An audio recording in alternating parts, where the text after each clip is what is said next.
O ministro Ramos, por favor, vamos prestar atenção. Muito obrigado. Senhores, bom dia. Essa reunião é solicitação minha. Essa reunião, porque nós iríamos apresentar isso à imprensa, que não foi apresentado, e começaram uma série de especulações sobre esse plano de retomada. Então, eu solicitei ao presidente uma reunião com os ministros, porque o plano não vai ter efeito se todos os senhores não nos ajudarem, cada um na sua área, claro. Tá? Na hora que nós precisarmos das pessoas para a coordenação do plano, o Ministério que não colocar uma pessoa realmente que seja envolvida e tenha capacidade para poder coordenar e executar, esse Ministério vai ficar mais fraco e aí o plano todo fica meio capenga. Tá? É uma apresentação de 10 minutos no máximo, mas é somente isso. Eu pediria também aos senhores que a finalidade não é reunião de ministros para nós discutirmos nada, é simplesmente para apresentarmos o plano. Como é que saiu essa ideia?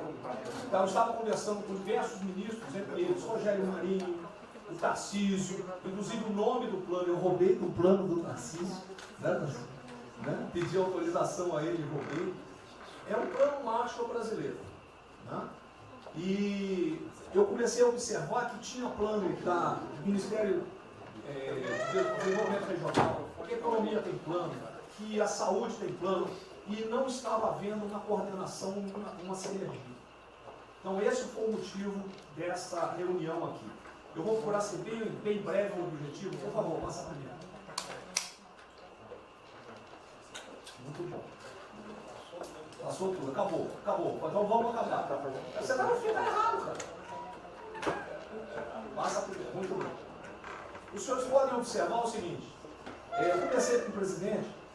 O problema, nós estamos invertendo a questão de uma lógica de raciocínio. Nós temos um problema, né? Nós temos esse problema, temos que ver quais são as consequências negativas desse problema. Todo mundo sabia, sanitárias e econômicas. Ninguém tem dúvida, com reflexo em todos os ministérios. Mas o foco não é na solução do problema. O foco hoje, de uma maneira geral, é quem é o culpado. Né? E nós queremos recolocar, vamos dizer assim, readequar isso aí para como o governo deve reagir a esse problema para achar uma solução para as duas consequências negativas que ocorrem. Próximo. Então, é um programa. O programa se chama Pro Brasil. Tá? Dou crédito ao azar do Tarcísio por ele ter conversado comigo. Eu gostei e roubei. Né? Pro Brasil é um programa para integrar, aprimorar ações estratégicas. Os senhores vão ver que o foco, ele não é de governo, ele é de Estado. Eu estou tentando fazer uma projeção de 10 anos. Tá? Nós vamos ter que fazer isso. Para a retomada do crescimento socioeconômico em resposta aos impactos relacionados ao coronavírus. Tá? Pode passar. As dimensões do programa são essas aí. Tá? Ele pega um modelo de governança, ele busca melhoria da produtividade, investimentos estruturantes e ações estratégicas do setor público. Vai. O programa se divide em duas etapas, ou duas partes. O Pro Brasil, deixa eu ver aqui que eu não estou conseguindo enxergar, Ordem, e o Pro Brasil Progresso. Tá? O Pro Brasil Ordem, que você não imprimiu para mim, que eu agradeço. Não, botou na página errada. Ele pega um arcabouço normativo, ele trata, essas são as medidas estruturantes dele. Vai ter que ter um arcabouço normativo, investimentos privados, segurança jurídica, jurídica e produtividade, melhoria no ambiente de negócios e mitigação dos impactos socioeconômicos. Na parte de investimento, ele foca em obras públicas, parcerias do setor privado. Esse programa também ele tem um foco na redução das desigualdades regionais. Tá? tem um foco na redução das desigualdades regionais. O Cid está com o dedo errado aí. E só um segundo, por favor. Pode passar, por favor, Cid. Qual é a abrangência do programa? Os senhores podem observar que ele tem uma parte de infraestrutura, ele tem ações viabilizadoras e tem ações de apoio na lateral. Como é que é o nome mesmo? Facilitadoras. Então, observe, na infraestrutura, com foco particularmente nessas obras que estão paralisadas, esses investimentos que nós estamos perdendo, que estão paralisados. Ele pega infraestrutura de transporte e logística, desenvolvimento regional e cidades, pega energia, mineração, telecomunicações. No desenvolvimento produtivo, ele foca na indústria, agronegócio, serviços e turismo. Nas laterais, os senhores têm a parte de cidadania, capacitação, saúde, defesa, inteligência e segurança. Tem também cadeias digitais, indústria criativa e ciência. E nas viabilizadoras, que são transversais em toda a parte do programa, nós temos finanças e tributação, legislação e controle, meio ambiente e a parte institucional e internacional.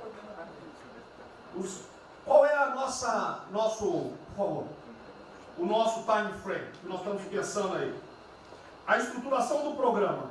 Eu preciso que os senhores, nós vamos fazer uma reunião, como os senhores podem ver. É a primeira reunião do grupo de trabalho, tá? Com todos os ministérios envolvidos. Na sexta-feira agora, tá? Os senhores vão receber o horário. E aí nós teremos de maio a julho a estruturação do programa. De agosto a setembro, o detalhamento do projeto.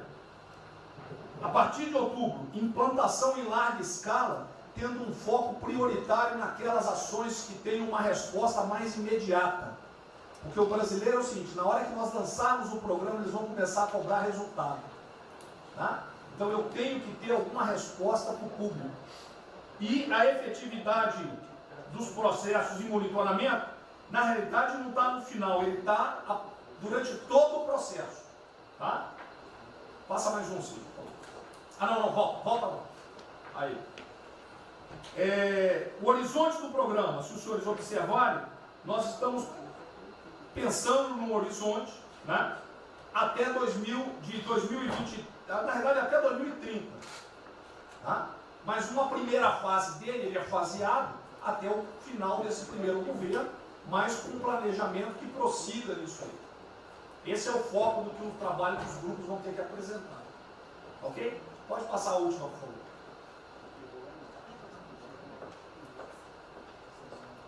É sem sombra. Certo?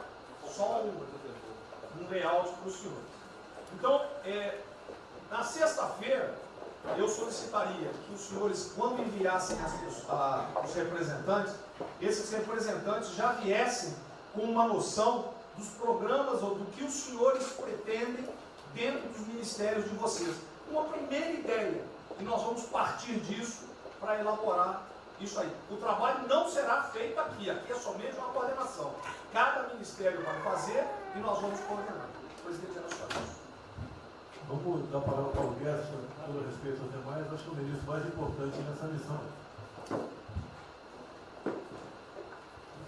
Eu queria fazer a primeira observação seguinte: não chame de plano macho que revela um despreparo enorme. Não, isso aqui foi só aqui. Quando se falou em plano macho, para o Brasil é um nome espetacular. 10, 1000. Plano macho é um desastre. Revela despreparo nosso. Plano macho, por exemplo, os Estados Unidos podem fazer um plano macho para nos ajudar. A China deveria financiar um plano macho para ajudar todo mundo que foi atingido. Então, a primeira linha da equação, a gente tem que tomar muito cuidado sobre o plano pro Brasil. Nos fala plano macho, é um desastre, vai revelar a falta de compreensão das coisas. A segunda coisa é o seguinte: é super bem-vinda essa iniciativa para nos integrarmos todos. Agora, não vamos iludir. A retomada do crescimento vem pelos investimentos privados, pelo turismo, pela abertura da economia, pelas reformas. Nós já estávamos crescendo. Voltar numa agenda de 30 anos atrás que é investimentos públicos financiados pelo governo. Isso foi o que a Dilma fez 30 anos. Então está cheio de gente pensando nessa eleição agora e botando coisa na cabeça de todo mundo aqui dentro. São governadores querendo fazer a festa, são às vezes ministros querendo aparecer, tem de tudo. E todo mundo vem aqui, vamos crescer, agora temos que crescer, tem que ter resposta imediata, o governo vai gastar. O governo quebrou. O governo quebrou em todos os níveis. Prefeitura, governador e governo federal. O que nós conseguimos fazer? Nós sinalizamos o contrário. Nós desalavancamos quando tudo, reduzimos o endividamento, baixamos os juros e o Brasil ia começar a voar. Então, se a gente lançar agora um plano, todo o discurso é conhecido, acabar com as desigualdades regionais, na língua, claro. Está lá, são os detalhes dele. É bonito isso, por isso é o que o Lula e a Dilma estão fazendo há 30 anos. Se a gente quiser acabar igual a Dilma, a gente segue esse caminho. Então, eu acho o discurso bom, mas nós temos que tomar cuidado e reequilibrar as coisas. Não pode o ministro, para querer ter um papel preponderante esse ano, destruir a candidatura do presidente, que vai ser reeleito se nós seguirmos o plano das reformas dos documentos originários. Então, eu tenho que dar esse recado, uma vontade de exposição, nós vamos ajudar tudo, mas nós não podemos nos iludir. O caminho desenvolvimentista foi seguido. O Brasil quebrou por isso. O Brasil estagnou. A economia foi corrompida, a política foi corrompida, a economia estagnou através do excesso de gastos públicos. Então, achar agora que você pode se levantar pelo suspensório, como é que o governo quebrado vai investir, vai fazer grandes investimentos públicos? Tarcísio sabe disso, conversando sempre. Tarcísio sabe o seguinte: quanto é que você consegue, Tarcísio, passar de 5 bi para quanto? Para 15, para 20, para 30? A gente ficou por 6. Quanto é que você consegue de investimento em concessões? 250. Tá certo? Então, ó, tem 100 bilhões vindo para saneamento, tinha 100 bilhões que viriam, as 17 maiores petroleiras do mundo viriam para a nossa seção onerosa, 100 bilhões de seção onerosa, 100 bilhões de mineração, 100 bilhões de saneamento, 230 bilhões de concessões, 500 bilhões. Cadê o dinheiro do governo para fazer isso? Não tem. Então, quem está sonhando é sonhador. A gente aceita. Politicamente, a gente aceita. Vamos fazer todo o discurso da desigualdade, vamos gastar mais, precisamos eleger o presidente. Mas o presidente tem que pensar daqui a 3 anos. Não é daqui a 1 ano, não. Tem muita gente pensando na eleição desse ano. É só a observação que eu farei. Eu estou fora da eleição antes. Só um minutinho. A ideia aqui, ninguém falou em investimento público por enquanto. Inclusive, nós falamos ali em investimento, falamos inclusive em investimentos privados. O que tem que acontecer é o seguinte: eu estou vendo um plano de tanta gente, nós temos que centrar aqui a imprensa, a economia, exatamente o que pode, o que não pode. Fundamental a coordenação. Até para isso na imprensa que está saindo.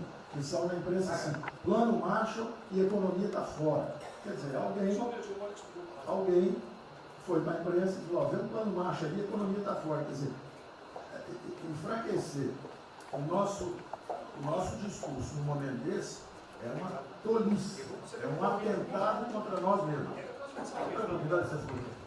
Questão da imprensa, eu acho que eu resumi hoje na frente do Palácio 20 segundos.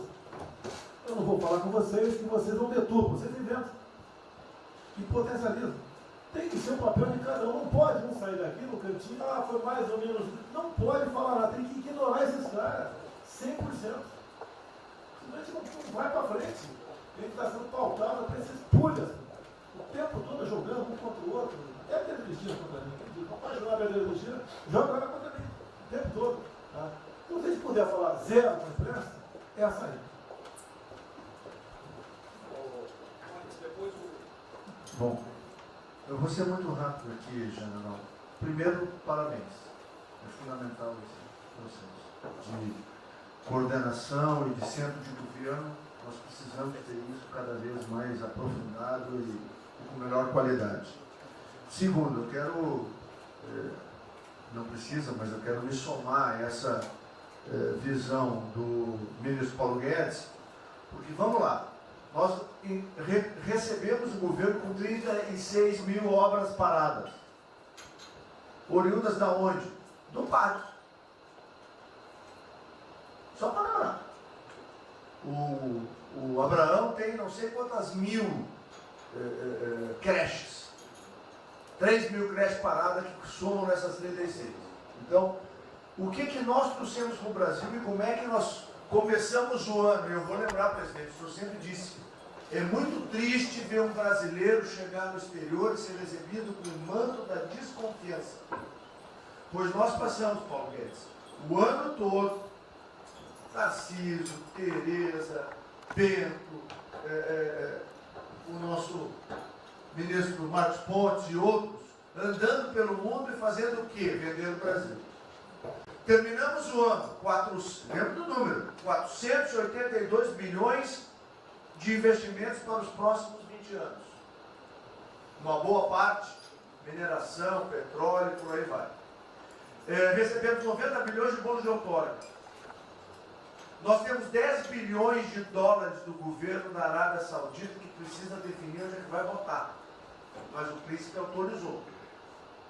São 50 bilhões de reais a dinheiro de hoje.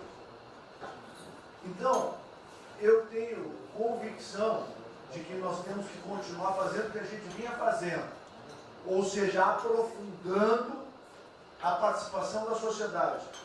Nós temos uma coisa emblemática aqui, que é a Lei da Liberdade Econômica, que pela primeira vez na história do Brasil, desde que o Brasil é Brasil, o cidadão diante do Estado tem razão, até que o Estado prova ao contrário. Foi isso que fez os americanos, que há 200 anos atrás eram muito mais pobres do que nós, ser muito mais ricos do que nós. Então, o aprofundamento são sim das reformas, é sim ousar e ter uma reforma tributária que baixe o imposto no Brasil, reduz a carga tributária, estou falando sério. A gente nunca discutiu isso entre nós, mas isso tem que caminhar para isso.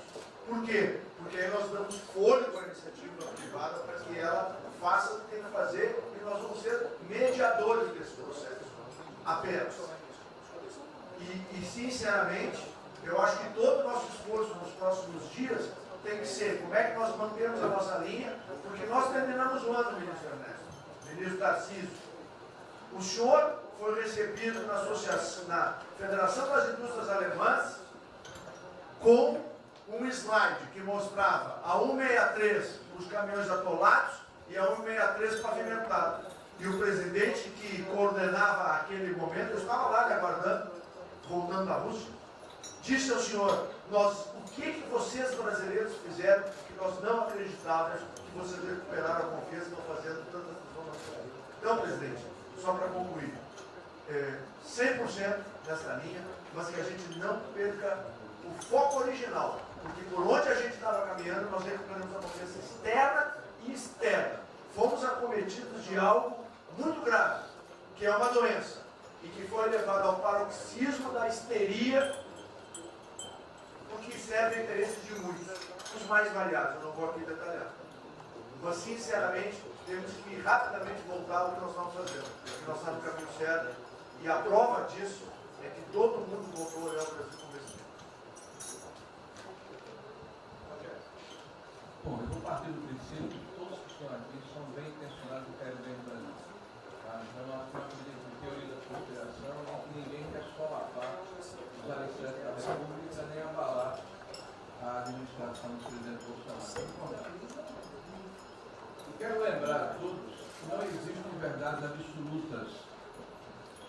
Por favor, vamos refletir. O que está acontecendo hoje no mundo não tem parâmetro nos últimos 100 anos. O que está acontecendo hoje no mundo vai permitir, de acordo com a FMI, que foi a previsão de uma semana atrás, de uma diminuição de quase 3% do PIB mundial, no caso do Brasil, de mais de 5%.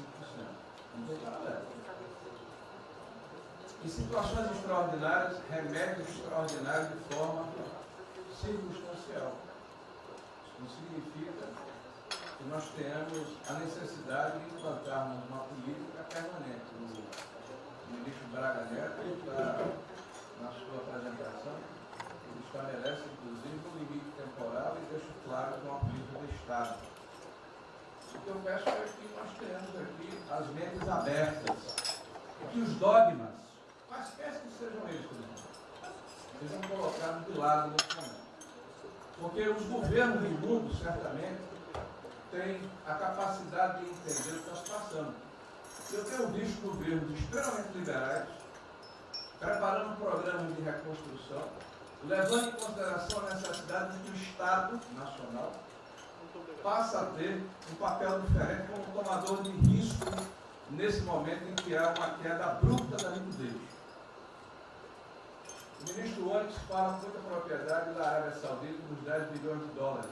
É bom lembrar que aqui o ministro Bento está se pagando para se retirar petróleo do mundo. Os países vão utilizar suas respectivas liquidez para resolver os seus problemas de infraestrutura e de retomada das suas economias. Nós temos que ter segurança jurídica, respeito a contratos, capacidade de alavancar recursos privados com a inversão de recursos públicos, sim. É bom lembrar que eu tenho ouvido falar, não sei se é verdade, depois vai colocar na ponta do lápis, que a gente pode chegar a 600 bilhões de reais esse ano de ajuda a empresas e a pessoas físicas. Recursos do governo federal, fruto de endividamento do governo, desse governo, que vai terminar o ano com déficits 4, 5, 6 vezes maior do que estava precificado no início do ano. Caiu um meteoro sobre as nossas cabeças. Então, por favor, nós não podemos começar a discussão com verdades absolutas e com dogmas estabelecidos ao longo de 100 anos, em função de uma catástrofe que se abateu sobre o mundo, que os governos de todo o mundo estão se debruçando sobre o assunto, entendendo que muda o papel do Estado. Senhor presidente, é bom lembrar que quando houve a unificação da Alemanha, eu acho que esse é um fato histórico irrefutável, o Estado alemão entendeu e fez um pacto de que haveria necessidade de investir em capital humano e infraestrutura na Alemanha Oriental para diminuir desigualdades regionais. E esse é um pacto do Brasil. Essa pode ser uma catástrofe que vai nos afundar, ou pode ser uma onda para a gente surfar, uma alavanca para recuperar o país. Todos os países do mundo estão submetidos ao mesmo processo. Vai depender da nossa capacidade de termos uma opção clara de que forma vamos sair desse problema. Se vamos gastar 600 bilhões de reais para resolver uma situação que é emergencial e todos reconhecemos que é necessária, e darmos segurança à população, no caso alimentar, para evitarmos o caos, para diminuirmos a mortandade das empresas, muito bem, está correto, essa é a boa direção. Por que não 5, 6, 7% desse total, 10% desse total, em obras de infraestrutura? Por que não termos a capacidade de alavancarmos o emprego no momento em que a retomada, todos os economistas aqui reconhecem, vai ser muito lenta? Bom, eu só estou falando isso, presidente, para que nós possamos ter essa discussão sem dogmas, sem verdades absolutas, sem a preocupação de que as coisas continuam como eram antes. Não são como eram antes. Aqui e no mundo inteiro. É isso. Tá.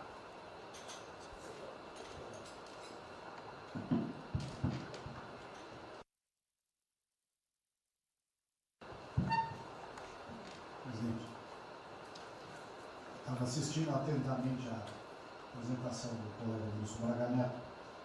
Na parte final, no slide das questões transversais, está o meio ambiente, mas acho que o que eu vou dizer aqui sobre o meio ambiente se aplica a diversas outras matérias.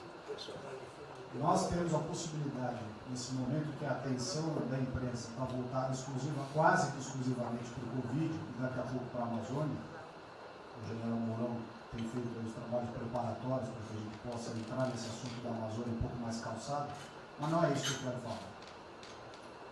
A oportunidade que nós temos, que a imprensa não está nos dando um pouco de alívio nos outros temas, é passar as reformas infralegais de desregulamentação, simplificação, todas as reformas que o mundo inteiro, nessas viagens que se referiu ao Mix, certamente cobrou dele, cobrou do Paulo, cobrou da Tereza, cobrou do Tarcísio, cobrou de todo mundo. Da segurança jurídica, da previsibilidade, da simplificação. Essa grande parte dessa matéria, ela se dá em portarias e normas dos ministérios que aqui estão, inclusive de meio ambiente. e que são muito difíceis, e nesse aspecto acho que o meio ambiente é o mais difícil de passar qualquer mudança infralegal em termos de instrução normativa e portaria, porque tudo que a gente faz é pau no judiciário, no dia seguinte. Então, para isso precisa ter um esforço nosso aqui, enquanto estamos nesse momento de tranquilidade no aspecto de cobertura de imprensa, porque só fala de Covid, e ir passando a boiada, e mudando todo o regramento, e simplificando normas, de IFAM, de Ministério da Agricultura, de Ministério do Meio Ambiente, de Ministério disso, de Ministério daquilo. Agora é a hora de unir esforços para dar de baseada a simplificação regulatória que nós precisamos, em todos os aspectos. E deixar a AGU, o André não está aí, né? E deixar a AGU de stand-by para cada pau que tiver, porque vai ter. Essa semana mesmo nós assinamos uma medida, a pedido do Ministério da Agricultura, que foi a simplificação da lei da Mata Atlântica para usar o Código Florestal. Hoje já está nos jornais dizendo que vão entrar com ações judiciais e ação civil pública no Brasil inteiro contra a medida. Então, para isso, nós temos que estar com a artilharia da AGU preparada para cada linha que a gente avança. Mas tem uma lista enorme em todos os ministérios que têm papel regulatório aqui para simplificar. Não precisamos de Congresso. E coisa que precisa de Congresso também, nesse fuzuê que está aí, nós não vamos conseguir aprovar. Agora tem um monte de coisa que é só parecer caneta. Parecer caneta. Sem parecer também não tem caneta. E dar canetada sem parecer é cana. Então, isso aí vale muito a pena. A gente tem um espaço enorme para fazer. Enfim, acho que essa é uma questão importante que estava aí nos slides, né? Você vê que a jurídica também está embaixo. Isso, exatamente. Só os senhores entenderem o seguinte, isso aqui é coordenação dos planos que eu sei que todos estão fazendo. Tá? Coordenação. O que vai ser possível executar ou não, vamos entrar nas limitações que nós temos, e o que tiver conflito será levado à decisão do presidente. Agora, nós temos que andar com isso rápido, porque a queda do desemprego, o país está sem esperança, nós temos que fazer isso andar. O pessoal da iniciativa privada está nos procurando, a gente tem que dar um rumo nisso aí. Bom, a ideia é essa. Me ligou agora de manhã o Eduardo Gouveia Vieira, da Firjan. Ele quer fazer uma videoconferência onde mais de 300 empresários do Rio, que é um pouquinho abaixo do potencial de São Paulo, para hipotecar solidariedade. A ideia que nós temos de reabrir o comércio. A desgraça que vem pela frente, eu acho que o Paulo Guedes está até legal, Paulo Guedes, não sou economista não. Vai ser uma porrada muito longa, você pode imaginar. Não são apenas os informais.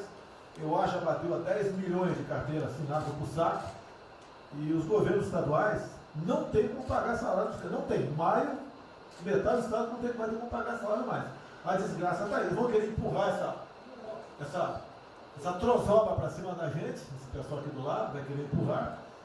E a gente vai reagir, porque aqui não é saco sem fundo. Tá?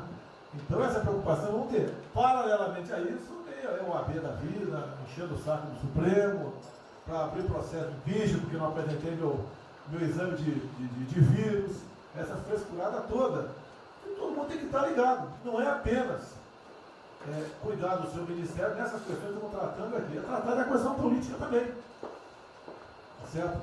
Então essa preocupação temos que ter, porque a luta pelo poder continua a todo vapor. E sem neurose da minha parte. Tá? O campo fértil para aparecer umas porcaria aí, né? Levantando aquela bandeira do povo ao meu lado, não custa nada. O terreno fértil é esse: desemprego, caos, miséria, desordem social e outras coisas mais. Então essa preocupação todos devem ter. Né? Não é, tá bom, o Ministério fatura, deu merda, no colo do presidente. Não pode ser assim. Hoje eu vi o Magno Malta me defendendo. O Magno Malta, desculpa aí, foi tratado lá atrás para ser vice. Depois ele resolveu não ser, tudo bem. Depois foi tratado para ser ministro, tudo bem. Agora, politicamente, ele nunca me deu uma alfinetada e sempre está defendendo os problemas que ele tem. Então, não é o ministro em peito aberto enfrentar, entrar no conjunto dos leões. Mas não pode. Né? Por exemplo, quando se fala em possível impeachment, ação no Supremo, baseado em filigranas, eu vou em qualquer lugar no território nacional. Ponto final. O dia que for proibido de ir para qualquer lugar do Brasil, pelo Supremo acabou o mandato. E espero que eles não decidam, ou ele, né, monocraticamente, querer tomar certas medidas, que daí nós vamos ter uma crise política de verdade. E eu não vou meter o rabo no meio da perna. Zero. Certo? Porque se eu errar, se achar um dia ligação minha com o empreiteiro, dinheiro na conta nas ruas, porrada, sem problema nenhum. Vai para o impeachment e vai embora. Agora, com frescura, com babaquice, não. Até em cima do que eu falei, em frente ao Forte Apache. Eu sou o chefe supremo das Forças Armadas. Ponto final. O pessoal estava lá, eu fui lá, dia do Exército. E falei algo que eu acho que não tem nada demais. Mas a repercussão é enorme. Oh, o AI-5. Cadê o AI-5? Acabou, o AI-5 não existe adicional no Brasil mais. É uma besteira. Artigo 142. É um pessoal que não sabe interpretar a função. Agora, em cima disso, fazer uma onda. Vamos ouvir deputados, empresários, seja o que for. Agora, quando a Câmara fala lá dentro, uma homenagem a Che Guevara, a Mao Tse Tung e tudo mais, não tem problema nenhum. Quando o Partido Comunista do Brasil faz suas convenções e do lado lá, Fidel Castro, não tem problema nenhum. Quando um coitado levanta uma placa de AI-5, eu estou me lixando para aquilo, não existe AI-5. Não existe. Artigo 42. Nós queremos cumprir o artigo 42, todo mundo quer cumprir o artigo 42.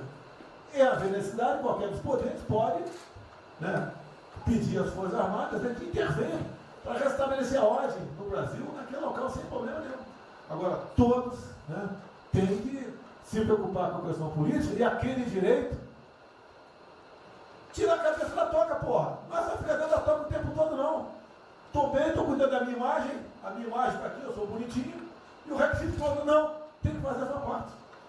Então é isso que eu tento falar com você, que depois de um certo momento, onde chegar a cabeça dessas pessoas, fica difícil voltar atrás. Daí que é uma crise, é uma crise. Não tenho amor por esse mandato, para a cadeira de presidência. Zero. Não vou provocar ninguém. E assim como a defesa faz uma nota muito boa, dizendo que vai cumprir a Constituição, a liberdade, 10, né, e não aceita golpe, 10, também não aceita o contra-golpe dos caras, porra. Vai deixar alguns malucos aí, que eles sabem quem são, ficar aí naquela fervura de o presidente é irresponsável, ele é maluco, ele é genocida. Não é assim. O que vale para um lado, vale para o outro. O que não vale para um lado, não vale para o outro. Essa é a nossa preocupação que devemos ter. Com isso que está aqui, o próprio Brasil, mas também com a questão política. Se nós começarmos a falar com propriedade, e tem muita gente que fala muito melhor do que eu, e tem um conhecimento muito melhor do que eu, tem que falar, discretamente, mas tem que falar, para não deixar subir a temperatura, que é só porrada o tempo todo em cima de mim. E vou continuar indo em qualquer lugar do Brasil, ponto final, é problema meu. Tá certo? Se eu não tivesse direitinho de vir, prefeitinho lá no fim do mundo, o jaguapoca do prefeito, manda prender. Tem que a justiça se posicionar sobre isso, porra. Tem que se posicionar sobre isso abertamente. Não admitimos prisão por parte do prefeito e o decreto. Tem que falar, não é ficar quieto. E quem direito aqui, todos têm que falar isso aí, não é só a justiça. Todos têm que falar. Não é ficar, toca o barco não e vamos em frente. Tá? Então é isso que eu apelo a vocês, pô. Essa preocupação, acordem para a política e se exponham. Afinal de contas, o governo não só. E se eu cair, cai todo mundo. Agora, se vai cair um dia, vamos cair lutando, de uma maneira justa, não por uma babaquice de exame antivírus, pô. Pelo amor de Deus, pô. Tá? Eu, até já bem claro, de uns 8 anos para cá, quando pedia farmácia de manipulação, um remédio qualquer, eu falava com o médico. Bota um nome de fantasia, porque se for o meu nome para lá, como era sempre um cara manjado, né, tem 3, 4 que vão manipular lá o medicamento, pode me envenenar, pô. E assim é a mesma coisa a questão do vírus, entre outros. De acordo com o interesse, o cara dá negativo, ou dá positivo, depois que deu, vai para a contraprova, vai dar problema. E nós sabemos, tá certo, que nós temos um compromisso com a verdade. Eu jamais mentiria se não tivesse realmente um exame negativo. Jamais eu mentia negativo, deu positivo, vice-versa. Jamais. A verdade é acima de tudo. Então é o apelo que eu faço a todos que se preocupem com política, para não ser surpreendido. Eu não vou esperar o barco começar a afundar para tirar água. Estou tirando água e vou continuar tirando água de todos os ministérios. Não quer dizer isso. A pessoa tem que entender. Se não quer entender, paciência. Pô. E eu tenho o poder e vou interferir em todos os ministérios, sem exceção. Nos bancos eu falo com o Paulo Guedes, se tiver que interferir. Nunca tive problema, zero problema com o Paulo Guedes. Agora os demais, vou. Eu não posso ser surpreendido com notícias.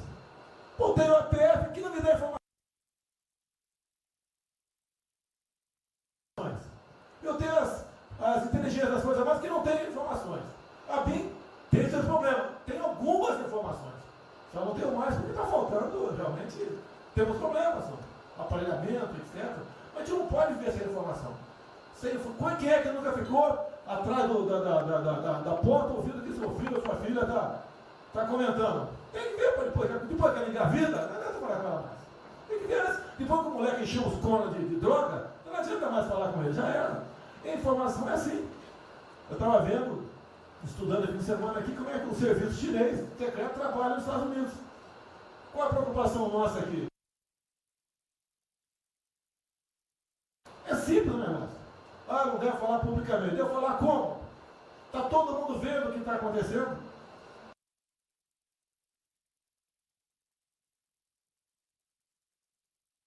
Tudo bem. Você tira do porra. Não tira. É uma realidade.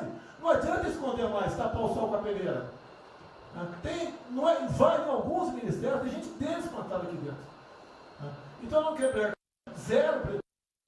Precisamos dele para vender? Sim, isso precisa também de nós. Que se não precisasse, não estaria comprando a soja da gente, não. Precisam. E é um negócio, pô. E devemos aliar com quem tem alguma afinidade conosco. Para a gente poder fazer valer a nossa vontade naquele momento.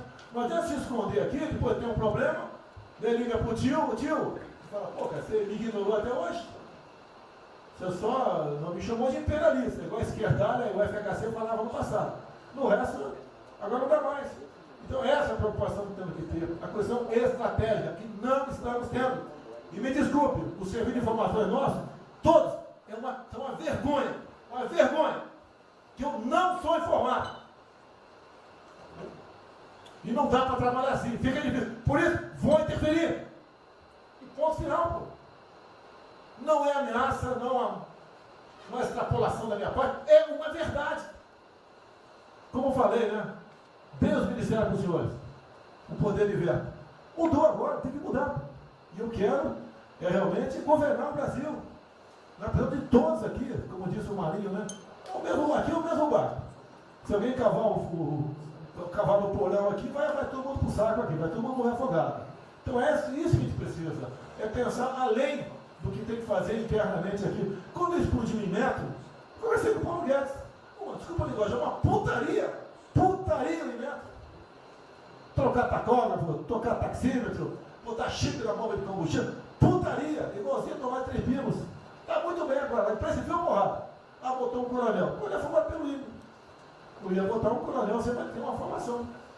Tá?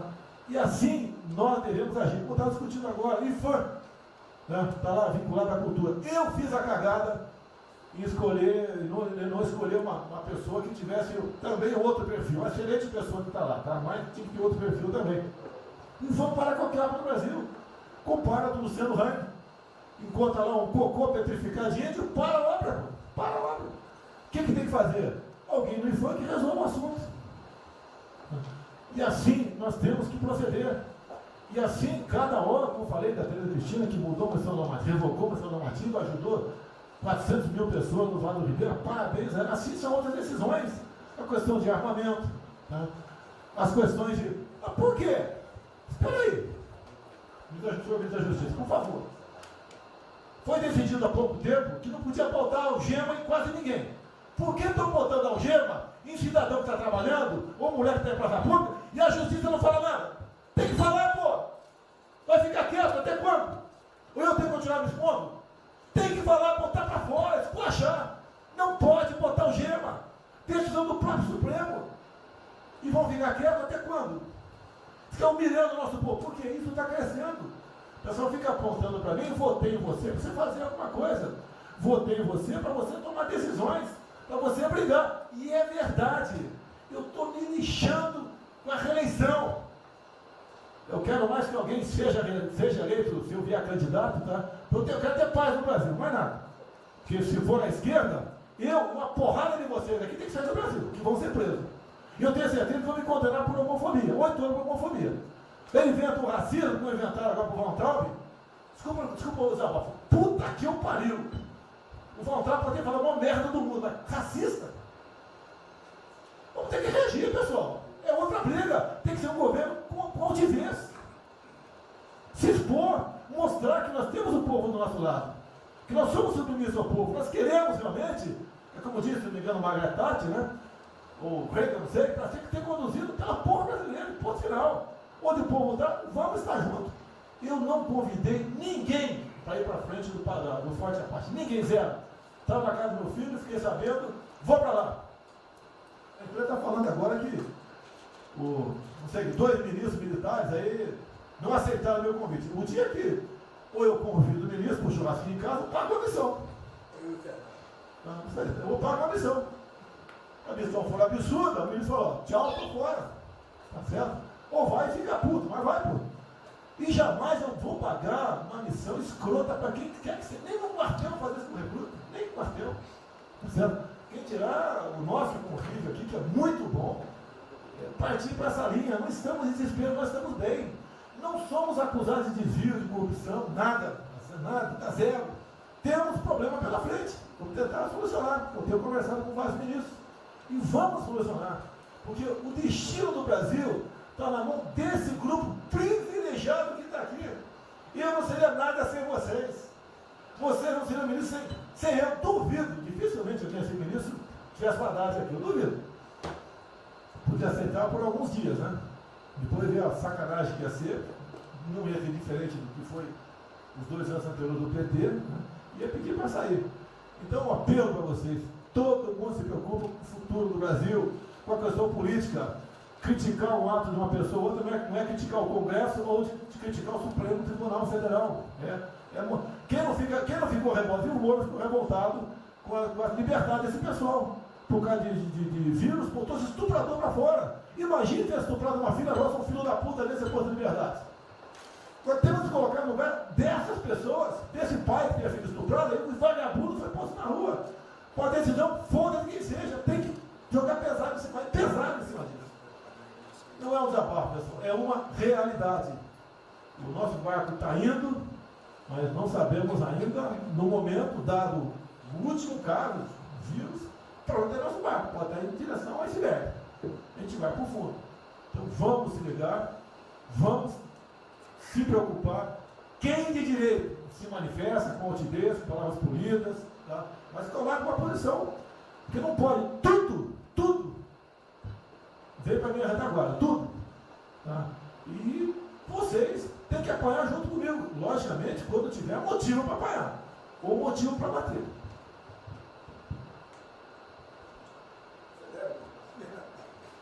Não, eu já caí.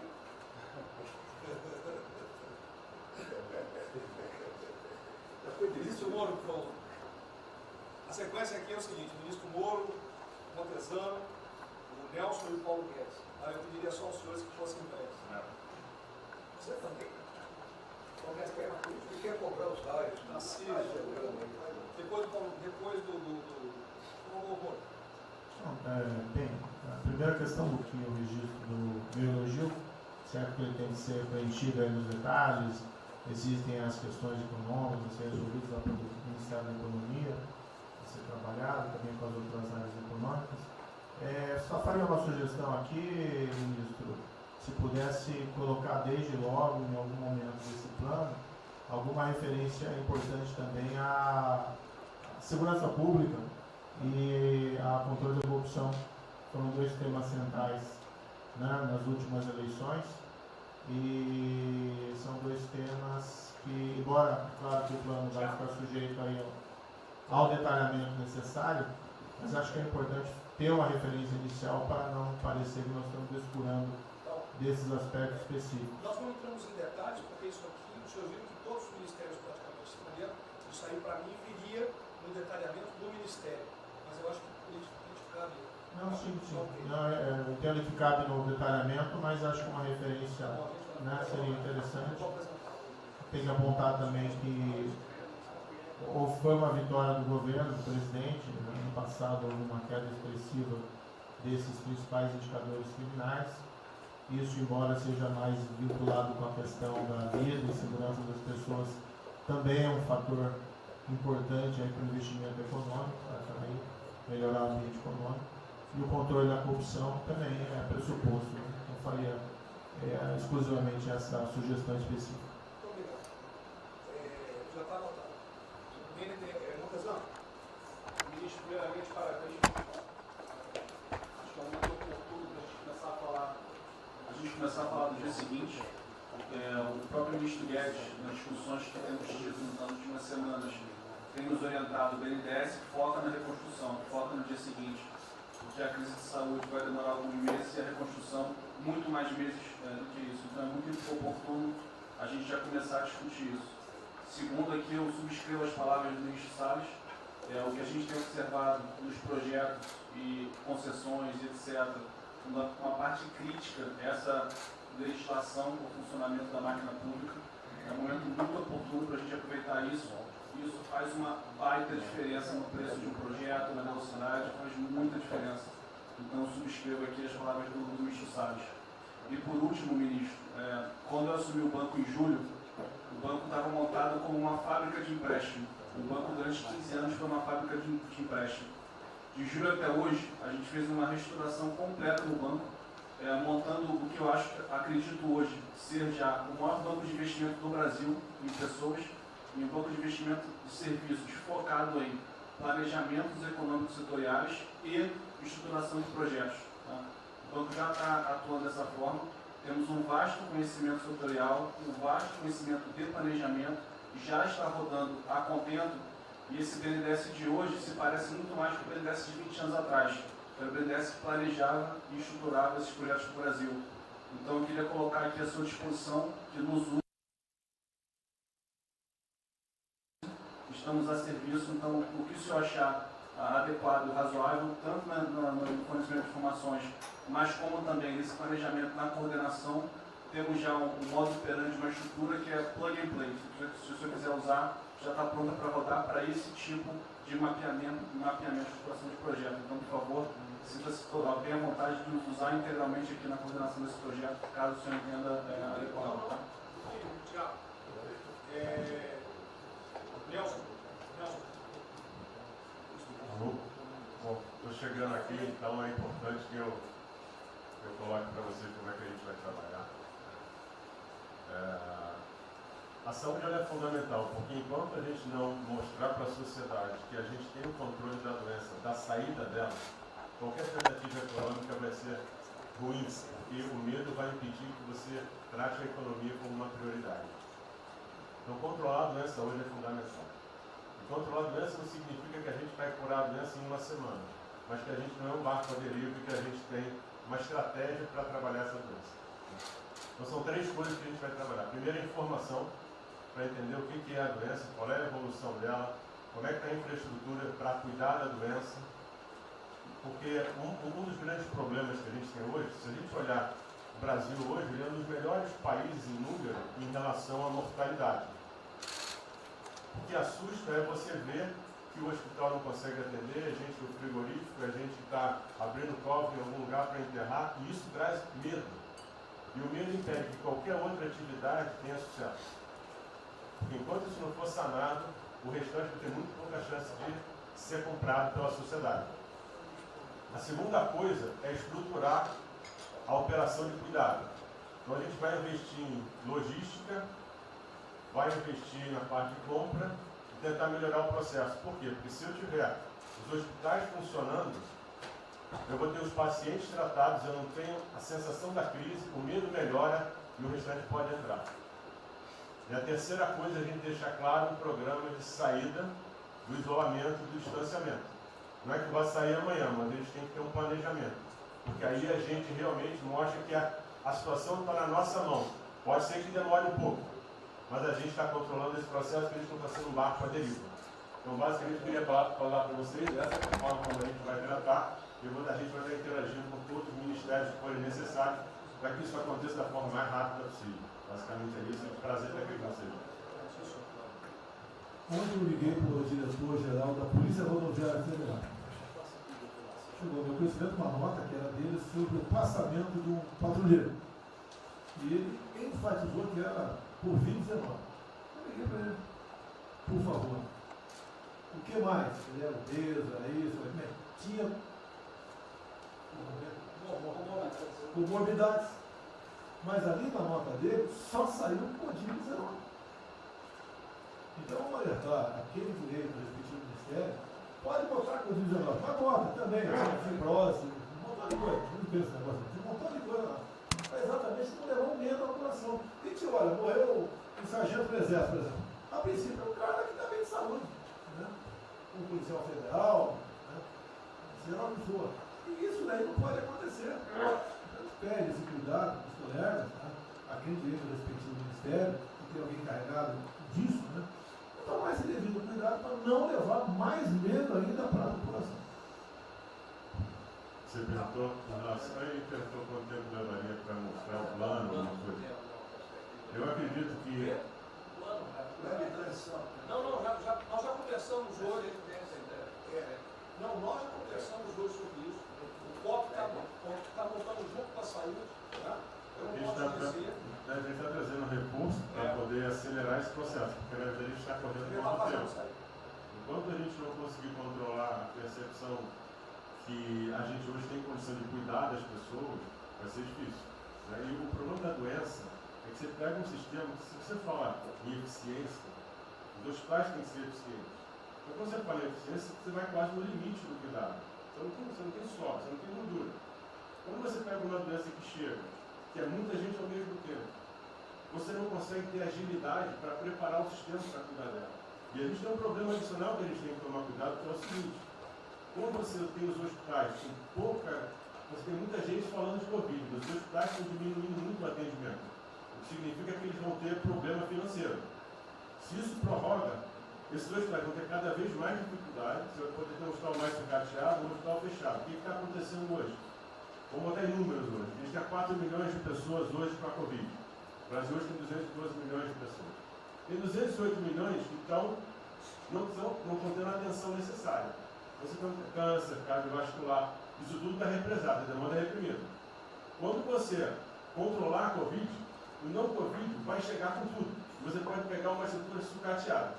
Aí você só vai transferir o problema de medo, que vai ser o medo da Covid para o medo da não Covid. Então a gente tem que estar preparado para isso tudo. Então não é só trabalhar o curtíssimo prazo, a gente tem que preparar para essa segunda fase que vai chegar também.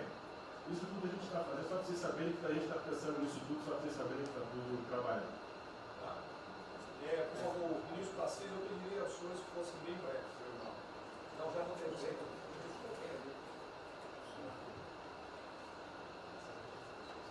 Só para louvar a iniciativa, acho que é importante essa coordenação da Casa Civil. Tenho certeza que é o que a sociedade espera isso de nós. A boa notícia é que a gente vem conversando com os investidores, eles estão interessados no nosso programa de concessão. Claro que a gente vai ter que ajustar alguma coisa nos projetos em função da percepção do nível de risco. E a gente vai fazer isso calibrando taxa de retorno, monitorando melhor agora a questão da demanda, né, reestimando a demanda nos projetos, mas a gente tem certeza que os projetos vão sair. Qual o cuidado que a gente tem que ter? A gente fala em 250 bi de investimento, só que concessão funciona o seguinte: o que a gente contratar agora vai gerar investimento em 2023, 2024, não é imediato. E a gente vai precisar de fazer alguma coisa imediata, e aí tem que ter a inteligência, porque também não adianta. Isso, Paulo, me dá lá 30 bi por ano, não vou gastar, eu não vou usar. Eu não vou ter condição de usar isso. Né? Porque nos períodos altos lá que a gente executou mais, a gente consegue ali, tem uma capacidade operacional de executar 3, 14, não mais. E a gente já tem 8 de orçamento por ano. Então, no final das contas, a gente fazendo as contas e vendo o que nós já temos de projeto pronto, o que é necessário, que agrega valor imediato. É um 35 Maranhão lá, que leva a safra para o Porto de Itaqui, que se acabou. Ali eu posso fazer uma intervenção imediata. E o que a gente vai falar? Eu estou falando de pegar os 8 que a gente tem e agregar mais 3, mais 4, é essa a conta. Eu acho que isso é realmente necessário para gerar emprego, para dar a resposta que a sociedade está querendo e conjugando isso com investimento privado. As duas coisas têm que andar juntas, né? E aí nós vamos dar um bom retorno. A gente está vendo aí o esforço que o BNDES está fazendo, acho que está fazendo um trabalho magnífico, trazendo o banco, trazendo o privado, o sindicato de bancos, para assumir uma responsabilidade que é deles também. O Banco Central injetou um monte de liquidez aí no sistema, para o dinheiro não ficar empossado, e aí preservando o caixa para atuar, né, nesses projetos de infraestrutura que vai ser fundamental. Então, eu acho que é essa a linha que nós precisamos ter, né? E tivemos aí 2 caras aí na história recente que pegaram terra arrasada e entraram para a história. Um foi o Roosevelt, o outro foi o Churchill. O terceiro vai ser o Bolsonaro.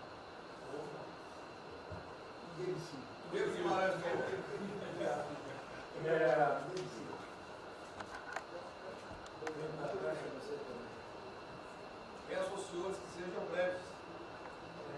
São só 5 pontos muito rápidos.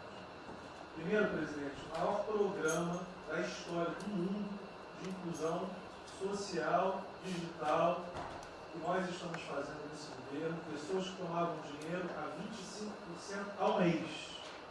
Quer dizer, todos os ladrões lá, PT, PMDB, PSDB, aquela ladroagem toda, 25% ao mês. E ninguém se indigna.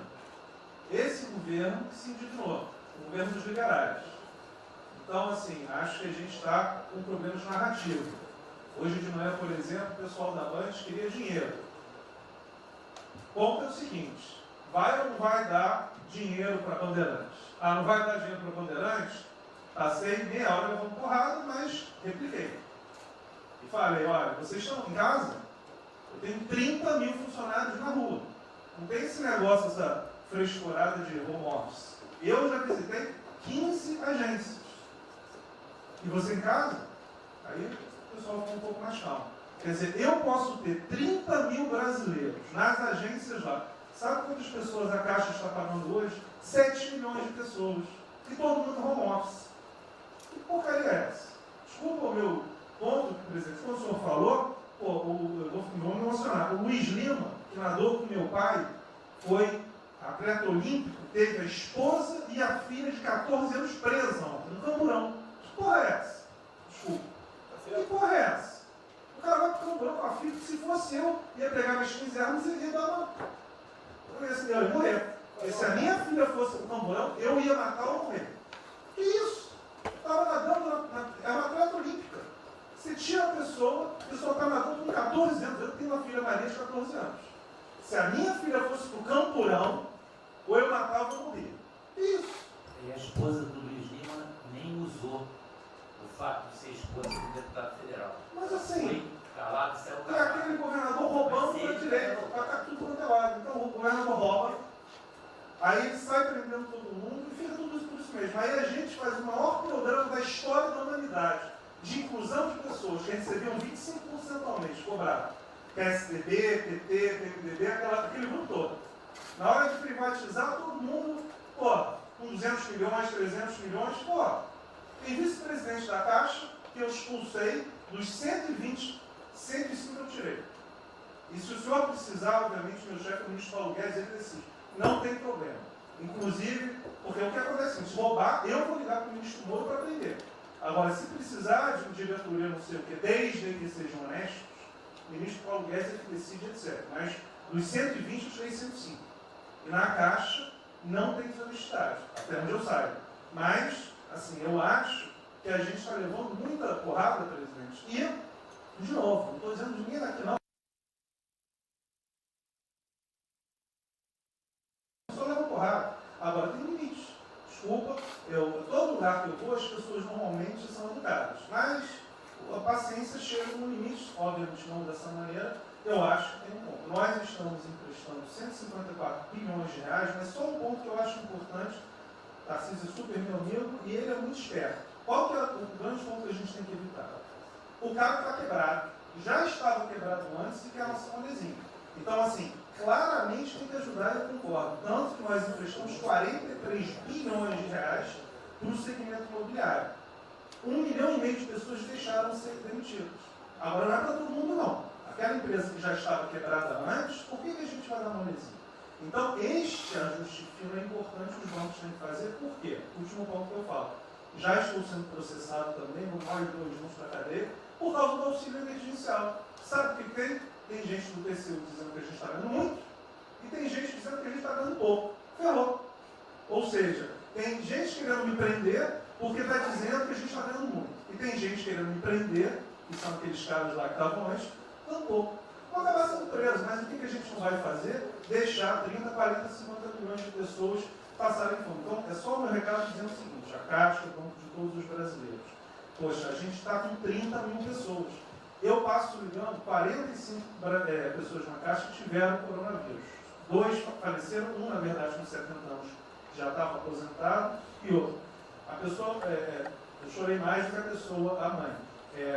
Uma pessoa em 30 mil que estão o dia inteiro. E eu já falei para minha esposa, se tiver qualquer coisa, eu vou tomar 1 litro de hidrocloroquina, aquelas coisas todas. Então, assim, eu acho que a gente está, só o último ponto, numa questão de histeria coletiva. Quer dizer, eu posso ter 30 mil funcionários da Caixa pagando 7 milhões hoje, 2 milhões na segunda, ontem a gente abriu 800 agências, vamos abrir no sábado, no domingo, 2 horas antes. Então, o que a imprensa quer? Que você pague e dane-se os funcionários da Caixa. Mas se morrer 2, Jornal Nacional, presidente Bolsonaro e presidente Pedro, irresponsáveis porque abriram. A gente só vai levar porrada. Agora, realmente, meu ponto é inaceitável, foi a primeira vez que aconteceu. Eu conheço a Milena, Lene, Romine, atleta olímpico. Quer dizer, um atleta olímpico, a esposa atleta olímpica, a filha de 14 anos num camburão. Eu não sei se eles botaram lá atrás e no meio.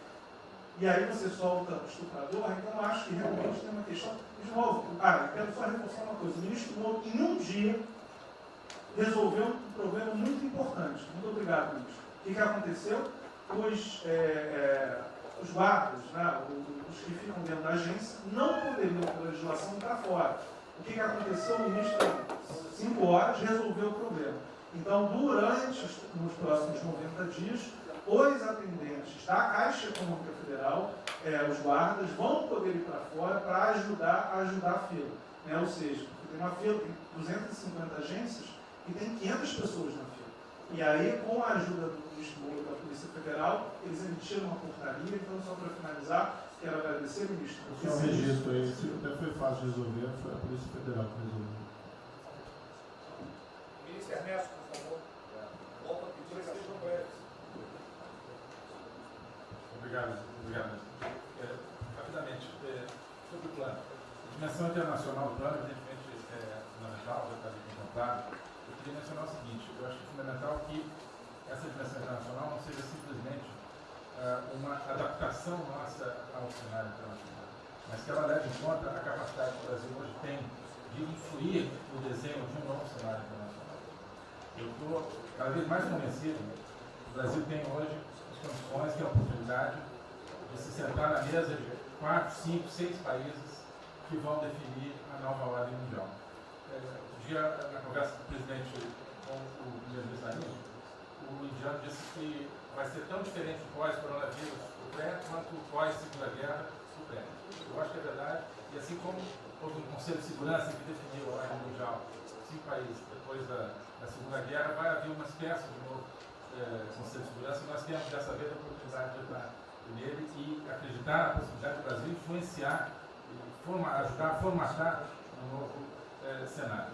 E esse cenário, acho que tem que levar em conta o seguinte: estamos aí revendo os últimos 30 anos de globalização. Vai haver uma nova globalização. O que aconteceu nesses 30 anos? Foi uma globalização cega para o tema dos valores, para o tema da democracia e da liberdade. Foi uma globalização que a gente está vendo agora, criou um modelo onde no centro da economia internacional está um país que não é democrático, que não respeita os direitos humanos, etc. Essa nova globalização acho que não pode ser cega. Tem que ser uma globalização, tem que ser uma estrutura que leve em conta, claro, a dimensão econômica, mas também essa dimensão da liberdade e do valor. E da mesma maneira, acho que o plano está apontando para isso, na nossa dimensão nacional, também não pode ser um plano cego para essas dimensões daquilo que nos traz, né, que traz o projeto do presidente, que é não simplesmente a eficiência, a pujança, o crescimento econômico, mas a liberdade, combate à corrupção, a reinvenção do Brasil livre, do Brasil livre dessas mazelas que nós pensamos. Obrigado. Obrigado, ministro. Roberto, é o último que colocou. Não, é bem rápido. Eu só vou voltar na história. Vou voltar aqui numa história breve. Queria lembrar que no fim do governo Dilma a taxa de juros era 14,5%, a curva, mas a taxa longa era 20%. E aí quando a gente olha o que aconteceu e o que proporcionou a taxa de juros cair, é interessante, porque teve um dia, 18 de agosto, saiu uma manchete no jornal e todos os elementos apontavam que ia ter o teto de gastos. Naquele dia, a curva de juros começou a cair e foi quando depois o presidente do Banco Central anterior começou a cair os juros. Ele caiu os juros até o nível de 6,5, estabilizou, teve a incerteza das eleições, com a incerteza do PT poder voltar, a taxa piorou. Depois, curiosamente, quando o mercado entendeu que ia ter a Previdência, foi quando abriu espaço para colocar os juros novamente. Então, a razão dos juros ter ido de 14,5, 15 ou 20 para o que está hoje foi o fato da sociedade e do mercado ter entendido que o governo ia ter disciplina em relação às contas públicas. Isso a gente não pode esquecer. Tá? Me permite, Roberto, então você está dizendo aí que não só a Selic tem como uma taxa longa, nós devemos basicamente a PEC do teto, é isso? Isso. Estou dizendo exatamente isso. E depois também a Previdência. Então, dito isso, eu acho que é importante a gente passar essa mensagem. Um outro tema só, aí em relação ao plano, 3 pontos só que eu acho importantes. A gente tem feito reuniões entre os banqueiros centrais de vários países do mundo, quase todas as semanas. Eu acho que tem 3 pontos que são importantes. Primeiro, existe um consenso hoje que o mundo privado está com muito medo de tomar risco. Então, que não vai ter como ter uma saída rápida sem que o governo não entre de alguma forma tomando risco. Porque o mundo privado está com medo de tomar risco pelo fator medo. Que é um fator que o doutor mencionou que eu acho que é muito importante. Se amanhã você permitir todo mundo no estádio de futebol ver um jogo, será que todo mundo vai sair de casa e vai?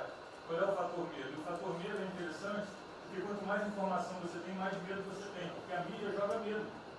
Então você tem hoje uma classe mais alta que tem mais medo que a classe mais baixa, exatamente porque eles têm mais acesso à informação e a informação enviesada. Então, o primeiro ponto é esse tomar risco. O segundo ponto rápido é um tema que eu acho que está muito crescendo também, crescendo bastante, que é a análise, que a gente chama de análise intertemporal. Quando você faz uma ajuda, quando o governo faz um gasto, geralmente acontece 2 coisas. Ou você bota fundo perdido, ou seja, esse gasto não vale nada, e aí vai ter um reflexo na economia, na taxa de juros, ou as pessoas exageram falando esse gasto vai ser um multiplicador. Provavelmente não é nenhuma coisa nem outra. O que eu acho que falta de analisar os gastos do governo é o quanto desse gasto eu recupero lá na frente, via preservar empregos, via manter uma empresa viva, que ia morrer. Então, eu acho que falta análise completa do gasto. O gasto nunca é fundo perdido. Também ele nunca é muito multiplicador. Ele é um meio do caminho de uma coisa e outra. E o que eu acho que falta é a análise de eu vou gastar tanto e esse gasto vai ter essa efetividade. Por exemplo, existe uma percepção do mercado que dinheiro para governador e prefeito é dinheiro jogado fora. Pode ser que seja mentira, mas existe essa percepção hoje. E tem vários vídeos rodando por aí, os senhores devem ter visto, de que o dinheiro vai para a prefeitura e não vai parar, porque vai em bem intangível, que é difícil de controlar. Vai em programa que a pessoa nunca tem como monitorar. Então, acho que é importante esse tema de fazer essa análise intertemporal e ver realmente qual é a eficiência do gasto. E, por último, último ponto, conversando com investidores, a gente tem feito isso, inclusive nós fizemos uma conversa, 2 bancos centrais com investidores, inclusive de infraestrutura, e o problema principal que aparece em toda a conversa no Brasil, do investidor privado, é que, no passado, toda vez que o investidor privado entrou, teve muita sacanagem. O tema da governança é super importante. Então, eu estava conversando com o Marinho, a coisa mais importante desse projeto, na minha opinião, é garantir que a governança é boa. O investidor privado tem certeza que ele vai estar junto com o governo, ou ele vai estar em grande parte tomando risco, às vezes o governo vai tomar um pouquinho, mas que é uma coisa que ele não precisa se preocupar na frente da governança. E o jeito de melhorar a governança é colocar agentes internacionais que fazem governança mundial. A gente conversou um pouco sobre isso. É só isso. Obrigado. Obrigado. Ministra Damares, por favor. Perdão, Marcelo já falou. Não. Ministra, perdão. Ministra Damares. Ministro, parabéns pela ideia, mas eu preciso lembrar E eu preciso fazer sempre isso para que a gente não perca o foco, a questão de valores, ministro. Esse governo tem cuidado dos valores. Não se pode construir nada neste governo sem a gente trazer valores. Nós estamos sabendo, e a gente está falando o tempo todo, que nós não seremos mais os mesmos depois dessa pandemia. O mundo não será mais o mesmo, nós não seremos mais o mesmo, e nós vamos ter que fazer uma revisão de políticas públicas no mundo todo e no Brasil. Nós vamos ter que nos reinventar, com certeza. Neste momento, o que nós estamos vendo aqui no nosso comitê? Nós estamos buscando dados e não estamos encontrando dados. Nós recebemos um governo que não tinha dados, os dados que nós tínhamos eram falsos, mentirosos. Um Brasil de achismo, um Brasil de talvez, eu acho que é, talvez sim, talvez não. Políticas públicas construídas até agora nessa nação em cima de talvez e de achismo. Nós vamos ter que rever muita coisa. É um país plural. Quando a gente vai buscar os povos tradicionais agora para a gente construir enfrentamento ao coronavírus, nós descobrimos, ministros, que nós temos 1.300.000 ucranianos no Brasil. Ninguém nunca falou de ucranianos para nós. A questão do anterior do Ministério, por 2 vezes eu mandei a mensagem, não se manifestou, não se interessou, mas eu acredito que é um projeto que pode, sobretudo, trazer para o governo federal uma boa visibilidade com essa preocupação de quem está na linha de frente do combate, que são os profissionais de saúde. Visando 2 coisas, eu já vou terminar. É, primeiro, melhorar essa logística do profissional de saúde, que sempre tem um hotel próximo ao hospital, aos hospitais, e também a preservação da família desses profissionais, mostrando, obviamente, a sensibilidade do presidente Jair Bolsonaro na preocupação com essas vidas desses profissionais. Obrigado. Uma reunião, que dia que é? Parece que é hoje, às 16 horas. Hoje, então. É uma reunião marcada para a gente discutir isso aí. Obrigado. Saúde e turismo. Penúltimo debatedor, ministro Weintraub. Obrigado. Em 3 anos, Fica lá no penúltimo. Obrigado. Em 3 anos, através do Onix, eu conheci o presidente. Nesses 3 anos eu não pedi uma única conselho, não tentei promover minha carreira, me ferrei na física, ameaça de morte, na universidade, e o que me fez, naquele momento, embarcar junto, era a luta pela liberdade. Eu não quero ser escravo nesse país. E acabar com essa porcaria que é Brasília. Isso aqui é um campo de corrupção, de privilégio. Eu tinha uma visão extremamente negativa de Brasília. Brasília é muito pior do que eu podia imaginar. As pessoas aqui perdem a percepção, a empatia, a relação com o povo. Se sentem inexpugnáveis. Eu tive o privilégio de ver a mais da metade aqui desse time chegar. Eu fui secretário executivo do ministro Onix. Eu acho que a gente está perdendo um pouco desse espírito. A gente está perdendo a luta pela liberdade. É isso que o povo está gritando. Não está gritando para ter mais Estado, para ter mais projetos, para ter mais... O povo está gritando por liberdade. Ponto. Eu acho que é isso que a gente está perdendo. Está perdendo mesmo.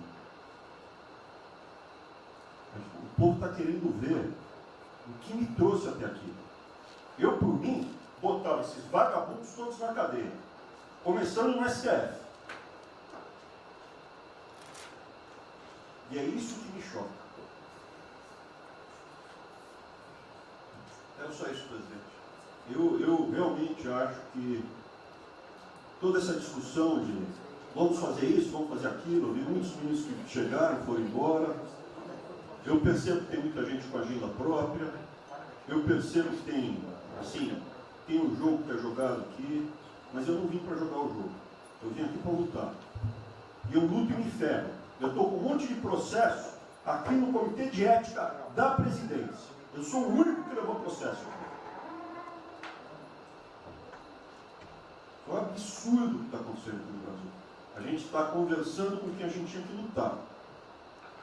A A gente não está sendo duro bastante contra os privilégios, contra o tamanho do Estado. E eu realmente estou aqui de peito aberto, como vocês sabem disso. Levo tiro, odeio o Partido Comunista. Está querendo transformar a gente numa colônia. Esse país não é. Odeio o termo povos indígenas, odeio esse termo, odeio. Povos ciganos, só tem um povo nesse país. Quer, não quer, se quer. É povo brasileiro, só tem um povo. Pode ser preto, pode ser branco, pode ser japonês, pode ser descendente de índio, mas tem que ser brasileiro, pô. Acabar com esse negócio de povos e privilégios. Só pode ter um povo.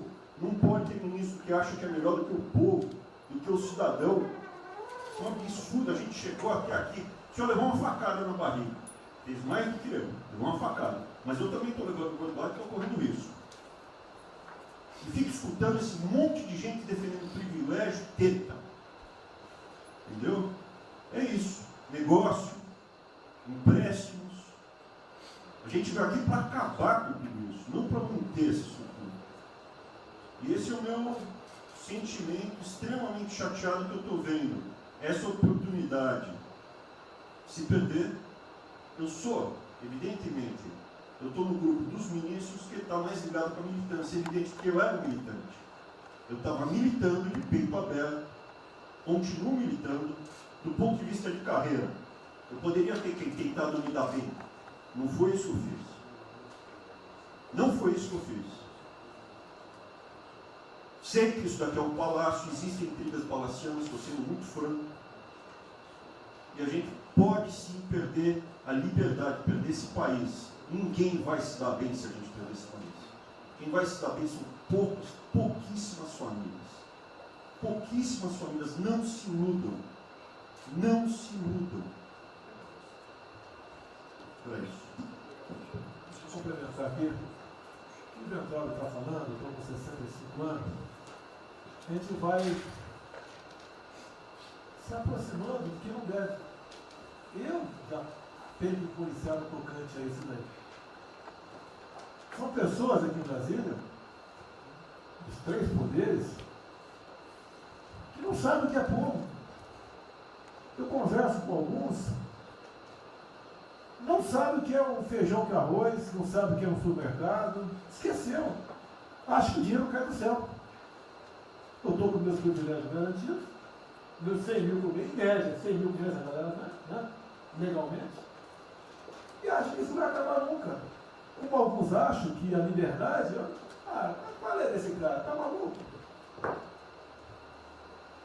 Eu estou vendo mais antigo aqui, o João Helena aqui. Ele sabe o que é foi 64. Muitos aqui não sabem. Essa cambada que tentou chegar no poder de 64, se tiver chegado, ele estava fudido todo mundo aqui. Cortando, ele estava felicíssimo cortando cana, ganhando $20 por mês. Não pode esquecer disso. Nós não podemos esquecer o que é esse povo. Eu vou convidar os ministros para domingo e passar essa evento da Guadia. Convite, né? Não é missão, não, convite. Para ver como é que está o cara na esquina. Depois ver uns merda para falar aí, né? Uns merda de sempre. O cara rompeu o isolamento, está dando peça. Tem que pro cacete, pô. Ele está passando fome, está na merda, pô. Sentiu o cheiro de povo. Como eu falei, lá. É uma experiência para todo político sentir. E lá ver como é que está o negócio.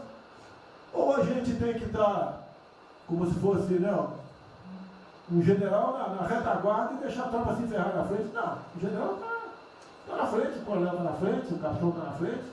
Nós, heróis da Segunda Guerra Mundial, estiver na frente do campo de batalha. Se precisar aqui, tenho certeza que as Forças Armadas vão cumprir com o seu papel. Mas, né, nós temos que dar exemplo. E mostrar que o Brasil não é. Eu sou mais educado que o Ventralho, até me polir muito, né, o linguajar que ele usou, mas não é isso. Que o pessoal pinta por aí. Se reunindo de madrugada, para lá, para cá. Cima de informações. O meu funciona. O meu particular funciona. Os que tem oficialmente desinformam. E voltando ao tema, eu prefiro não ter informação do que ser desinformado por cima de informações que eu tenho. Então, pessoal, muitos vão poder sair do Brasil. Mas não quero sair, ver a minha irmã de Eldorado, outra de Cajati, o coitado do meu irmão capitão do exército de Vladimir, acabou se fuder, pô. Como é perseguido o tempo todo. É a bosta da Folha de São Paulo, diz que meu irmão foi expulso de um açougue de registro, que estava comprando carne sem máscara. Comprovou no papel, estava em São Paulo esse dia. O dono do restaurante, do açougue, falou que não estava lá. E fica por isso mesmo, isso aqui é problema dele. Né? Mas é putaria o tempo todo para me atingir, mexendo com a minha família. Já tentei trocar gente da segurança nossa no Rio de Janeiro, oficialmente, e não consegui. Isso acabou. Eu não vou esperar fuder minha família toda, de sacanagem, ou amigo meu, porque eu não posso trocar alguém da segurança na ponta da linha que pertence à estrutura. Vai trocar. Se não puder trocar, troca o chefe dele. Pode trocar o chefe dele? Troca o ministro. E ponto final. Não estamos aqui para brincadeira. Eu tenho um garoto aqui, com todo respeito, do BNDES. Eu conhecia, ele usava calção lá. Pode ver nos Estados Unidos para cá, podia estar muito bem lá. Veio para cá, eu tentava voltar ao Brasil com o vídeo do Paulinho. E amigos, pais dele, que coincidência, né, Paulinho? Eu não lembro dos teus pais, lembro de você, tá certo? Mas alguém que está investindo aqui. E todos nós temos que pensar nisso. O que esses filhos de Maia querem, é a nossa liberdade. Olha, como é fácil pôr uma ditadura no Brasil, como é fácil. O povo da nem cara. Por isso que eu quero, de ministro da Justiça, de ministro da Defesa, que o povo se abre. Que é a garantia que não vai ter um filho da puta aparecer para impor uma ditadura aqui. Que é fácil impor uma ditadura. Facílimo. Um bosta no prefeito, faz um bosta no mercado, algema e deixa todo mundo dentro de casa. Se eu tivesse armado, ia para a rua. E se eu fosse ditador, né, eu queria desarmar a população. Como todos fizeram no passado, quando queriam, antes de impor a sua respectiva ditadura. Aí, que a demonstração nossa, eu peço ao Fernando e ao Moro, que por favor assine essa portaria hoje, que eu quero dar um puta do recado para esses bosta. Por que eu estou armando o povo? Porque eu não quero uma ditadura. E não dá para segurar mais. Não dá para segurar mais.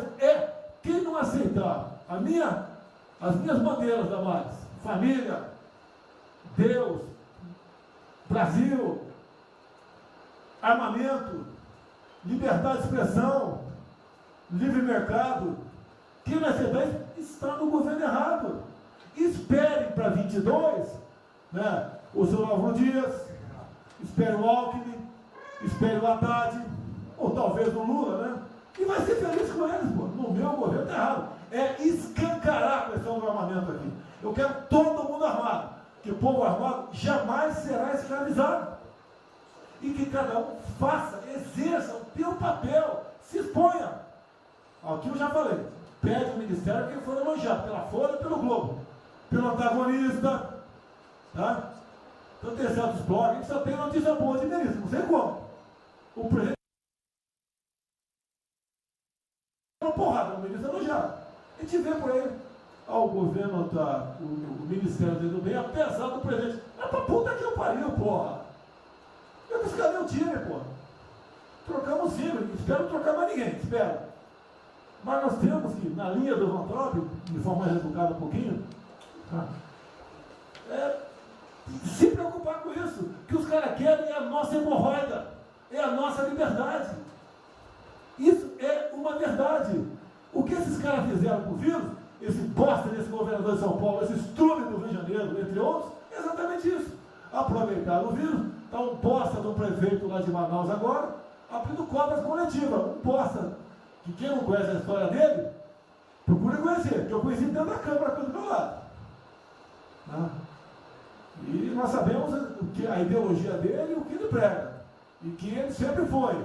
O que está aproveitando agora, um clima desse, para levar o terror no Brasil.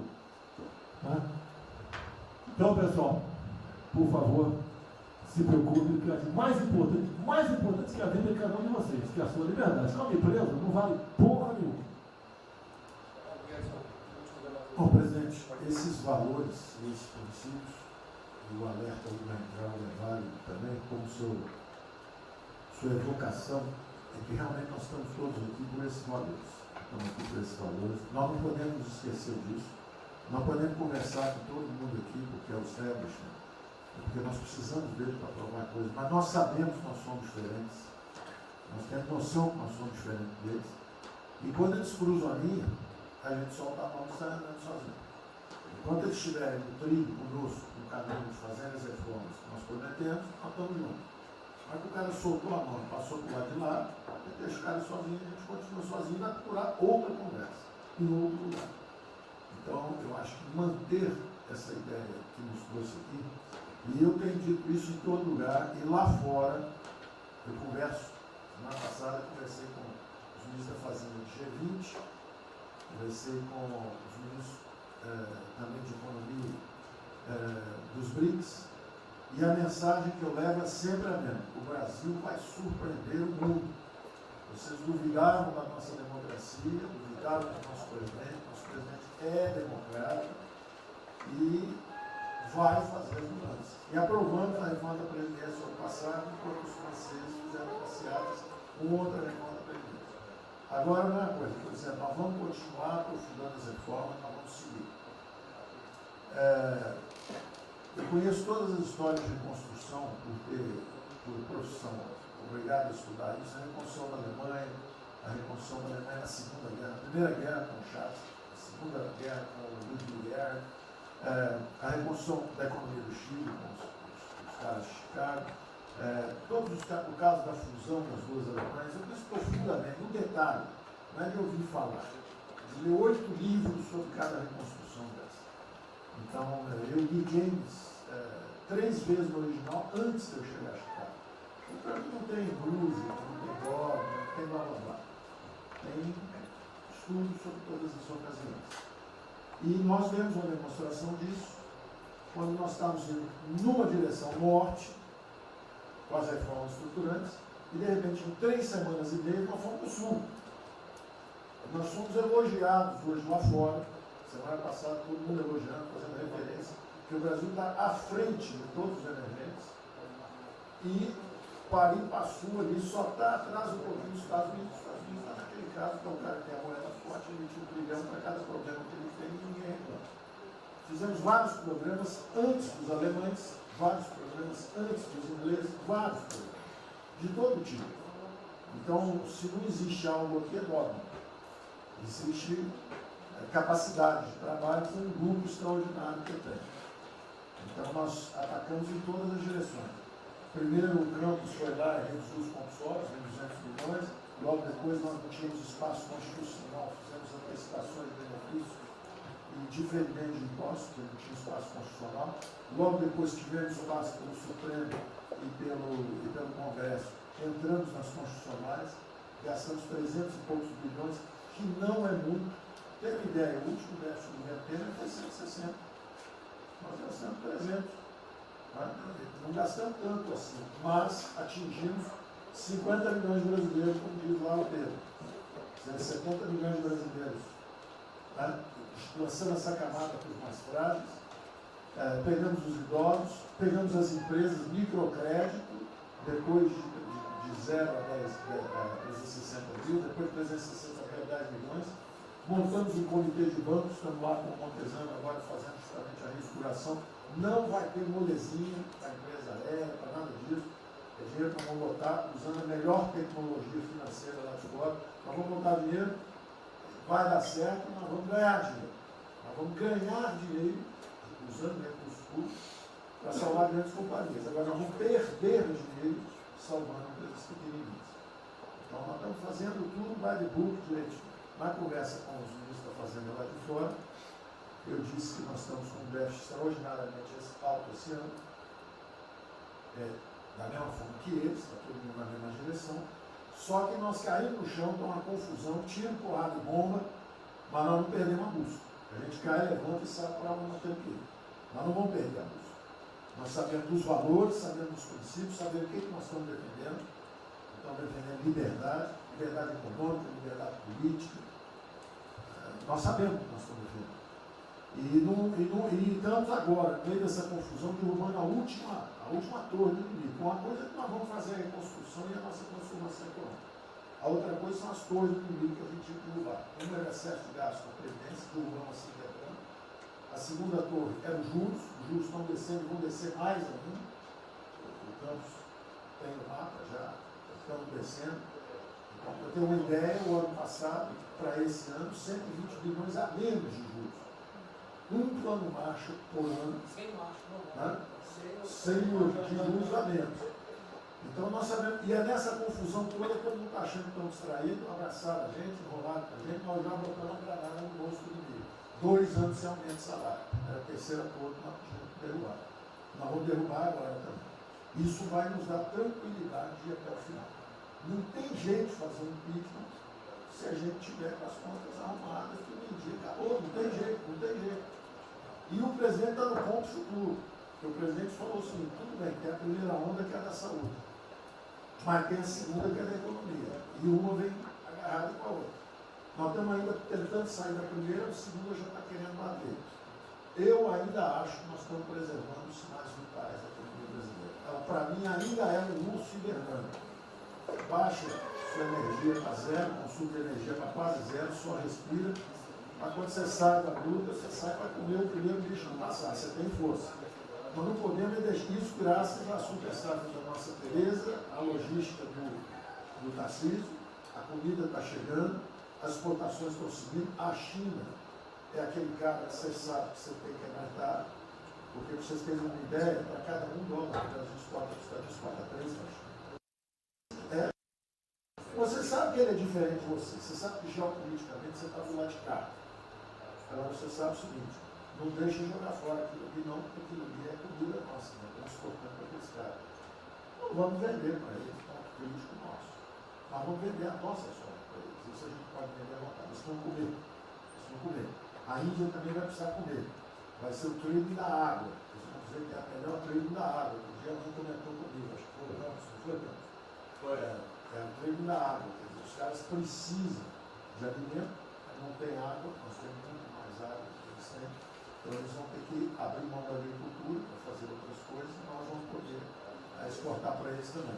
Então nós temos um mapa de voo bom, nós temos uma equipe jovem, preparada, todo mundo trabalhando junto, e nós não vamos perder o rumo, nós não podemos perder o rumo. Então vai ter muita conversa, vamos para cá, vamos para lá, vamos fazer isso, vamos fazer aquilo, não vamos perder o rumo não. Pode dar vestimento, bota perucadora, passa batom vermelho, faz uma opção de coisa que for necessária politicamente, mas não vão perder o rumo econômico, não, nós sabemos onde nós estamos indo. Então, eu estou só dando uma mensagem de tranquilidade para todo mundo aqui, que é o seguinte, nós não estamos fazendo nada exótico, dogmático, nada disso. Nós estamos indo numa direção, fizemos o que o mundo inteiro fez, em 3 semanas e meia, nós fizemos o que o mundo inteiro fez, só que nós não vamos perder o rumo, não. Nós sabemos para onde nós vamos voltar já já. Tá certo? E se o mundo for diferente, nós vamos ter capacidade de adaptação. Por exemplo, eu já tenho conversado com o ministro da Defesa, já conversamos algumas vezes, quantos 200 mil, 300 mil, quantos jovens aprendizes nós podemos absorver nos quartéis brasileiros? 1 milhão? 1 milhão a R$200, que é o Bolsa Família, R$300, o cara de manhã faz calistenia, aprende civil, organização social, como é que é o ASPB, né? Organização social, política, né? Faz ginástica, canta o hino, bate continente de tarde, aprende a ser um cidadão, aprende o cidadão, disciplina, usar o tempo construtivamente, voluntário para fazer estrada, para fazer isso e aquilo. Sabe quanto custa isso? R$200 por mês, 1 milhão de cada, 200 milhões, pô. Joga 10 meses, 2 bi, isso é nada. Então nós vamos pegar na reconstrução, nós vamos pegar 1 bilhão, 2 bilhões e contrata 1 milhão de jovens aqui.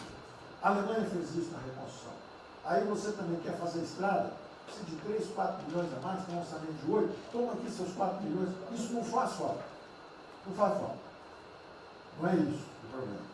A mesma coisa o nosso problema do jogo, lá nos recursos integrados, não tem problema nenhum, são bilionários, são milionários, executivos do mundo inteiro. O cara vem, fazem convenções, olha, o turismo saiu de 5 milhões de Singapura para 30 milhões por ano. O Brasil recebe 6. Uma pequena cidade recebe 30 milhões de turistas. O sonho do presidente de transformar o Rio de Janeiro em Cancún, lá em Museu de Cancún, aquilo aí pode virar um raio.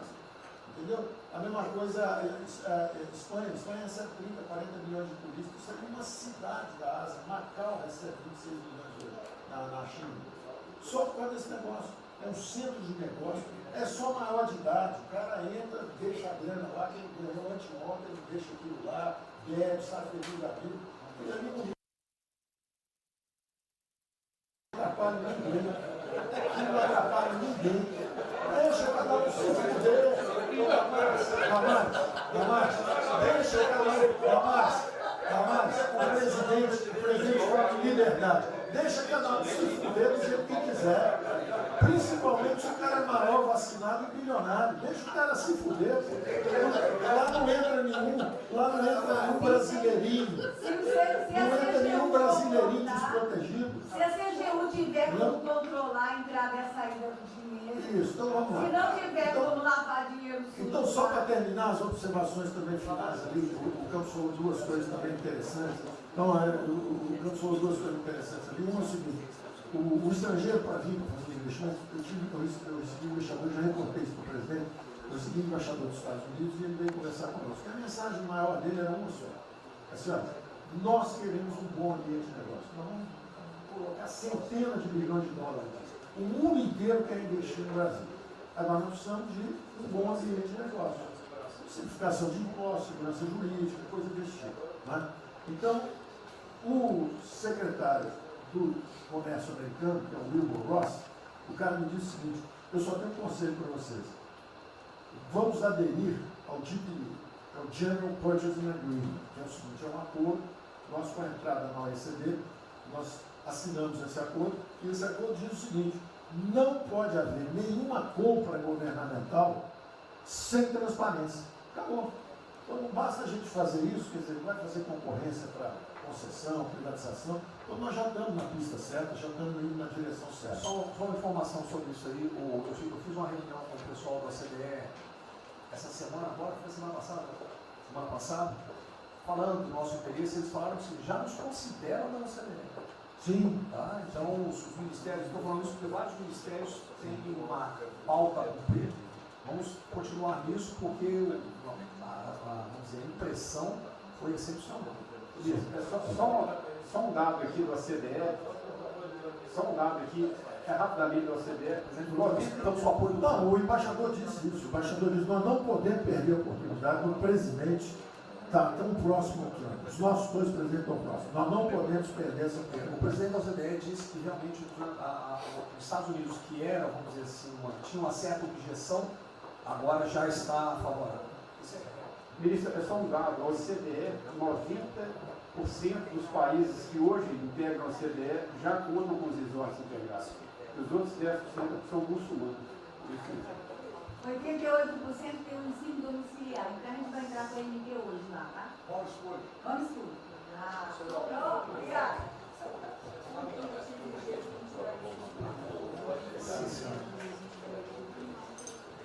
Uma nova ordem do coronavírus, muitos países vão colocar regras para ter estoque novamente. Eu acho que não é o nosso caso.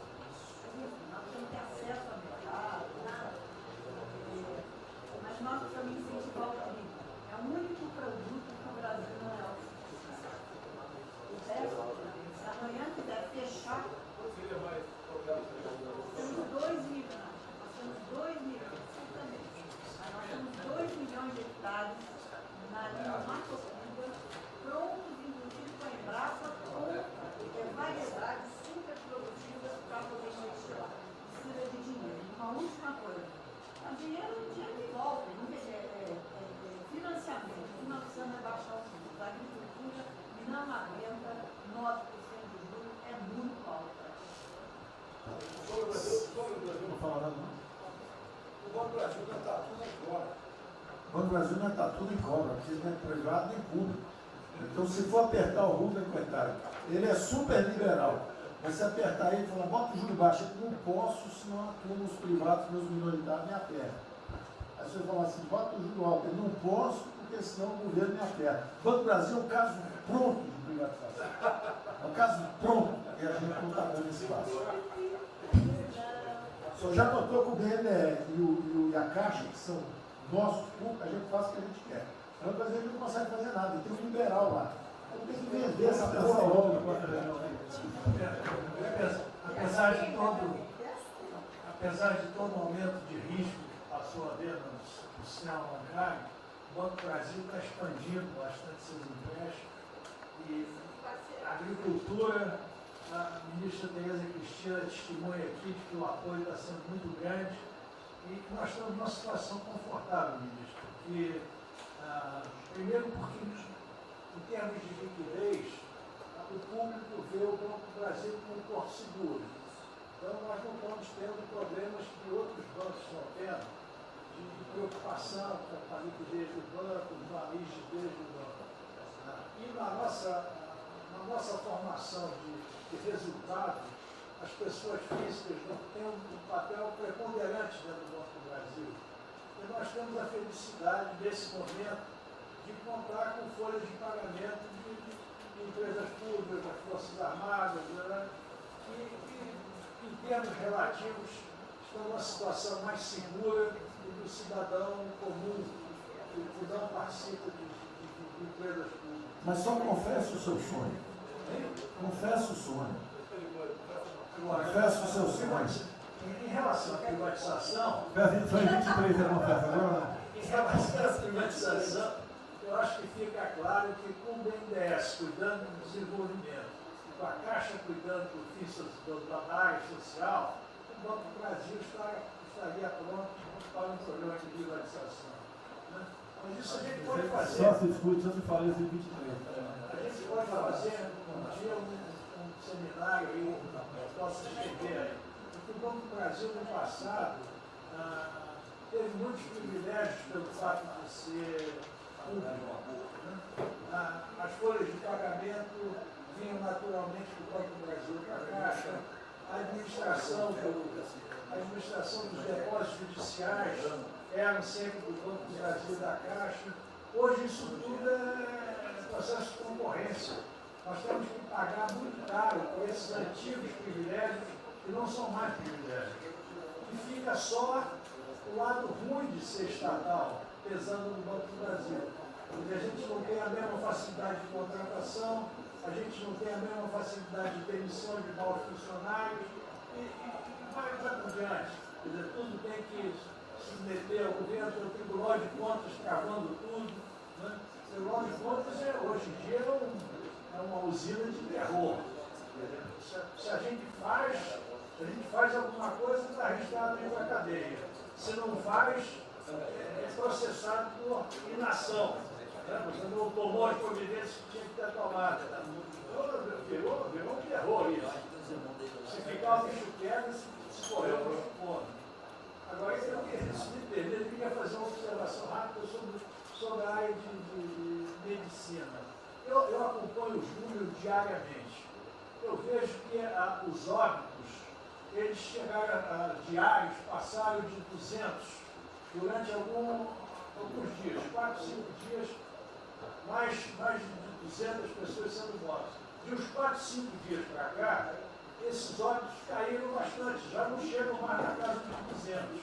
A minha sensação, de quem não é especialista no negócio, mas que observa os números, é que o tal do pico, o tal famoso pico, que gerava tantas preocupações, a minha sensação é que esse pico já passou. Né? Agora, é que o senhor não viu o número que nós mostramos agora, mas isso é outra história. Senhores, sem querer cortar, muito obrigado a todos, porque senão não tem.